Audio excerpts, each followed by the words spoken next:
അപ്പോൾ യഥാർത്ഥത്തിൽ നമ്മുടെ ബിസിനസ് രംഗത്തേക്ക് വന്നാൽ നമ്മുടെ തൽക്കാലം ഇനിയിപ്പോൾ 2 വർഷം എന്തായാലും ഈ ഭരണം തുടരണമല്ലോ.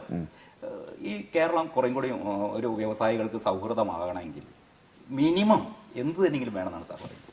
ഏറ്റവും മിനിമം കേരളം വ്യവസായ സൗഹൃദം, വ്യവസായിക വാണിജ്യ സൗഹൃദമാകണമെങ്കിൽ 2020 അധികാരത്തിൽ വരണം. അല്ലാതെ ഒരു മാറ്റവും ഇവിടെ കൊണ്ടുവരാൻ സാധിക്കില്ല. ഇതിലുള്ള ഏറ്റവും വലിയൊരു പ്രശ്നം എന്താണെന്നറിയോ?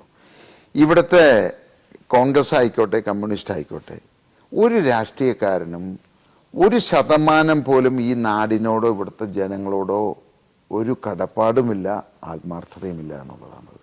അങ്ങനെ ഒരു സാഹചര്യത്തിൽ വ്യാവസായിക നിക്ഷേപം വരില്ല എന്ന് മാത്രമല്ല, വിദ്യാഭ്യാസ സമ്പ്രദായം നന്നാവില്ല. അങ്ങനെയുള്ള ഒരു കാര്യങ്ങളും കേരളം രക്ഷപ്പെടാൻ പോകുന്നില്ല. ഇതേ രീതിയിൽ ഇപ്പോൾ ഞാനിപ്പോൾ 2020 വിജയിക്കുകയോ 2020 അധികാരത്തിൽ വരുമോ അതെല്ലാം മാറ്റി നിർത്തുക. അതൊക്കെ ജനങ്ങൾ തീരുമാനിക്കേണ്ട ഒരു കാര്യമാണത്. ഇവിടെ എനിക്ക് വ്യക്തമായിട്ട് ഞാനൊരു കാര്യം പറയാം. ഇപ്പോൾ ഇതേ രീതിയിൽ തന്നെ കമ്മ്യൂണിസ്റ്റോ അല്ലെങ്കിൽ LDFോ UDFോ ഏതെങ്കിലും പാർട്ടി മാറി മാറി ഇനിയും ഭരിക്കാമെന്ന് വിചാരിക്കാം. അടുത്ത 20 വർഷം കഴിഞ്ഞാൽ ഇതേ രീതിയിൽ ഭരിച്ചു കഴിഞ്ഞാൽ LDF ആയിക്കോട്ടെ, UDF ആയിക്കോട്ടെ,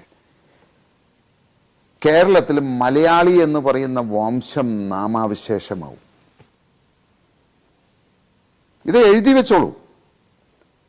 ഇപ്പോൾ അത് ജനങ്ങൾ തീരുമാനിക്കേണ്ടതാണ്. എന്നെ സംബന്ധിച്ച് എനിക്ക് ഏത് സമയത്തും ഏത് സംസ്ഥാനത്തോ ഏത് രാജ്യത്തോ പോയിട്ട് വ്യവസായം നടത്താം, അവിടെ താമസിക്കാം, അവിടുത്തെ സിറ്റിസൺഷിപ്പ് കൊടുക്കാം. അമേരിക്കയിലാവട്ടെ, കാനഡയിലാവട്ടെ, UK-യിലാവട്ടെ, എവിടെ വേണമെങ്കിലും. ഇവിടെയുള്ള എത്ര പേർക്ക് അങ്ങനെ പോകാൻ സാധിക്കും? അപ്പം ഞാൻ ഇതിൻ്റെ മുന്നിൽ നിന്ന് യുദ്ധം ചെയ്യുന്നത് ഇവിടുത്തെ ഈ കേരളത്തെ രക്ഷിക്കാനും ഇവിടുത്തെ ജനങ്ങളെ രക്ഷിക്കാൻ വേണ്ടിയിട്ടാണ്. അത് തിരിച്ചറിഞ്ഞ് അവർ മാറി ചിന്തിച്ചില്ല എന്നുണ്ടെങ്കിൽ കേരളം ഒരു വലിയ വൻ വിപത്തിലേക്കാണ് പോകാൻ പോകുന്നത്. അപ്പോൾ അതിനുള്ള ഒരു അവസാന ശ്രമമാണ് ഞാൻ നടത്തുന്നത്.